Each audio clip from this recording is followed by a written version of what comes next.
জয় শ্রীহরি শ্রী বিষ্ণু নারায়ণ। আজকে যে বিষয়টা বলবো বিষয়টা হচ্ছে ধূপকাঠি জ্বালানোর নিয়ম আছে। খুব সাবধান।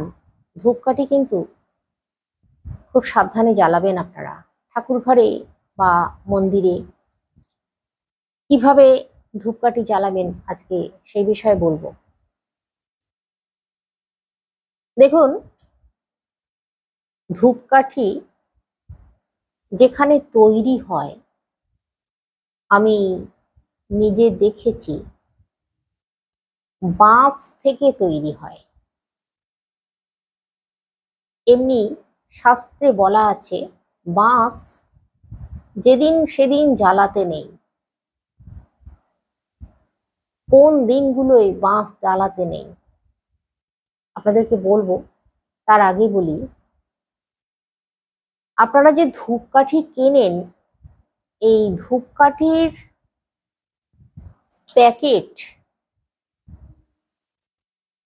প্যাকেটের ওপরে ঠাকুর দেবতাদের ছবি আছে। এইরকম যে ধূপ প্যাকেট আপনারা কেনেন, ধূপগুলো জ্বালিয়ে ফেললেন কিন্তু প্যাকেটগুলো যেখানে সেখানে ফেলে দেওয়া হয়। আর ওই প্যাকেটগুলো পা দিয়ে মারিয়ে যাওয়া আসা করে। জানেন এটা কত বড় ভুল? তাই ধূপ কাঠি প্যাকেট যখন কিনবেন তখন অবশ্যই ঠাকুরের ছবি দেওয়া প্যাকেট ধূপকাঠি কিনবেন না। এবার আমি আপনাদেরকে বলবো, আপনারা মন্দিরে যান, মন্দিরে গিয়ে এই ভুলগুলো করে ফেলেন। কি ভুল? মস্ত ভুল। অনেক কষ্ট করে মন্দিরে গেলেন পুজো দিতে, খালি পায়ে গেছেন বা চপ্পল পরে গেছেন, গিয়েই আপনারা দেখলেন কোনো আপনার পরিচিত ব্যক্তির সঙ্গে দেখা হয়ে গেল। তখন আপনি তাকে প্রণাম করলেন বা তার সঙ্গে গল্প জুড়ে দিলেন। ভগবানের উদ্দেশ্যে গেছেন, যে দেবদেবীর মন্দিরেই যান না কেন, মা লক্ষ্মী, নারায়ণ, রাধা মাধব, মহাদেব, মা কালী, আপনারা ভগবানকে আগে দেখলেন না, তার আগেই গল্প জুড়ে দিলেন। বা আপনারা মন্দিরে ঢুকেই প্রসাদের থালাটা রেখেই বসে পড়লেন।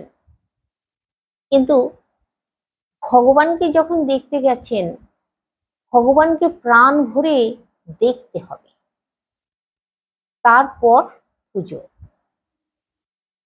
আর এই যে ভুলটা করলেন, আত্মীয়কে প্রণাম করে নিলেন বা তার সঙ্গে গল্প জুড়ে দিলেন,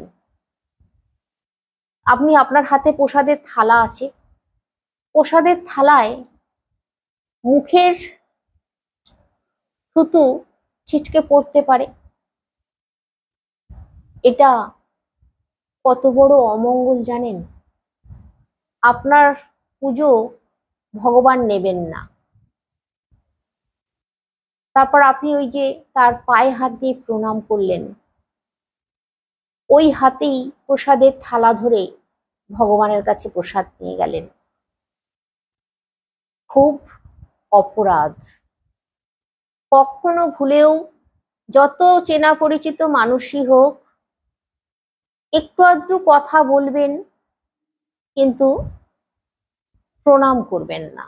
মন্দিরে কোনো ব্যক্তিকে প্রণাম করবেন না ভুলেও। মন্দিরে গিয়ে শুধুমাত্র দেবতাকে প্রণাম করুন। মন্দিরে গিয়ে কখনো অন্যের সমালোচনা করা, তারপর পান খাওয়া, চা খাওয়া, তো মন্দিরের সামনে দোকান আছে, দেরি হচ্ছে পুজো হতে, পান খেলেন, চা খেলেন, নেশার জিনিস, এগুলো কিন্তু করা চলে না, খুব অপরাধ। মন্দিরে গিয়ে অনেক সময় ভিড় হয়েছে দেখে ঠেলা ঠেলি করে আগে ঠাকুরের কাছে পৌঁছানোর চেষ্টা করা হয়, এটাও কিন্তু খুব অপরাধের। চেষ্টা করা হয় আগে সামনে, মন্দিরের একেবারে সামনেই যাব, গিয়ে দাঁড়িয়ে অঞ্জলি দেব, দূর থেকে দিলে হবে না, এটাও করা চলে না। আপনি আপনার মন জানে, ঈশ্বর জানতে পারছেন সব।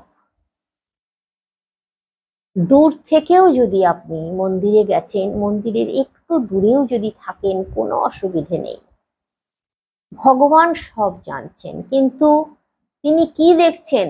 আপনার নিষ্ঠা ভক্তি তিনি দেখছেন। তাই নিষ্ঠা ভক্তি সহকারে মন্দিরে যান, পুজো করুন, পুজো দেন। ভিড় ঠেলে জোর জবরদস্তি সামনে যাওয়ার চেষ্টা করবেন না।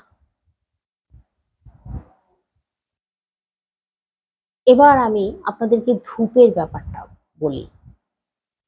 আপনার ঠাকুর ঘরে অনেকেই মনে এই প্রশ্ন আছে যে কটা ধূপ জ্বালাবো। অনেকেই পটপট করে 5টা 6টা 3টে 4টে ধূপ জ্বালায়। অনেকে ভাবে যে 3টে জ্বালাতে হয়, অনেকে ভাবে 4টে জ্বালাতে হয়। এরকম কোনো নিয়ম কিন্তু নেই, আপনি একটা ধূপও জ্বালাতে পারেন।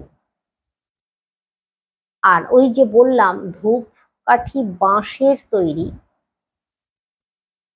একরকম ধূপ পাওয়া যায়, সেটা শুধু ধূপ, তার মধ্যে কোনো কাঠি নেই। তো সেই রকম ধূপ আপনারা প্রতিদিন গৃহে জ্বালাতে পারেন বা ঠাকুর মন্দিরে জ্বালাতে পারেন। কিন্তু এই কাঠির তৈরি ধূপ শনিবার মঙ্গলবার জ্বালাবেন না, এমনকি রবিবারও জ্বালাবেন না। অন্যান্য দিনগুলোয় জ্বালান, তাতে করে গৃহে সুখ সমৃদ্ধি বজায় থাকে। ওই যে বললাম বাঁশের তৈরি, আর বাঁশ যেদিন সেদিন পোড়াতে নেই, জ্বালাতে নেই, কাটতে নেই, নিয়ম আছে। আপনারা শুধু প্রদীপ জ্বালিয়ে পুজো করবেন এই দিনগুলোয়, তাও চলবে, বা ওই যে ওরকম ধূপ যদি পান তাহলে চলবে, কিন্তু এই কাঠের ধূপ না জ্বালানোটাই ভালো শনি মঙ্গল রবিবার।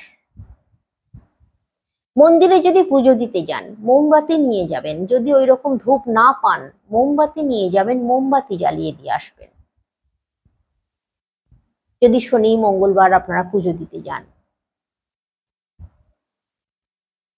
এবার আপনাদেরকে বলবো মন্দিরে গিয়ে কটা ধূপকাঠি জ্বালানো যায়, কটা ধূপকাঠি জ্বালালে ভালো। আপনাদের নিত্য পূজায় আপনারা একটা ধূপকাঠি জ্বালাতে পারেন, কোনো অসুবিধে নেই, কোনো বাধা নেই। কিন্তু মন্দিরে গেলে অন্ততপক্ষে 4টে ধূপকাঠি জ্বালাতে হয়, ধূপ জ্বালাতে হয় 4টে। কেন জানেন? ব্রহ্মা বিষ্ণু মহেশ্বরের উদ্দেশ্যে 3টে, আর যে দেবতার কাছে গেছেন সেই দেবতার জন্য একটা, এই নিয়ে 4টে ধূপকাঠি ধূপ জ্বালালে ভালো। মন্দিরে যদি আপনারা ধূপ কাঠি না নিয়ে গিয়ে শুধু ধূপ, ওই যে ধূপের কথা আমি বললাম চন্দনের ধূপ পাওয়া যায়, তারপর আরেকটা আছে বজরংবলী ধূপ বলা হয় ওটাকে, ওই ধূপ পাওয়া যায় মোটা কাঠি, মানে মোটা ধূপ, কাঠি নেই তার মধ্যে কোনো, ওরকম ধূপ আপনারা মন্দিরে নিয়ে যাবেন, সব থেকে ভালো শুভ। এবার আমি আপনাদেরকে বলবো ঠাকুর ঘরে আপনারা একটা ভুল খুব করে ফেলেন, কি জানেন? আপনারা যে শঙ্খ বাজান, ওই শঙ্খটা বাজানোর পর জল না দিয়েই রেখে দেন। অনেকেই আছেন, আমি দেখেছি অনেককে। আর জল দিলেও ঠাকুর ঘরেই, যেখানে ঠাকুরের স্থান আছে, সেই ঠাকুরের পাশেই একটুখানি জল দিয়ে শঙ্খটাকে রেখে দেয়। এটা ঠিক নয়।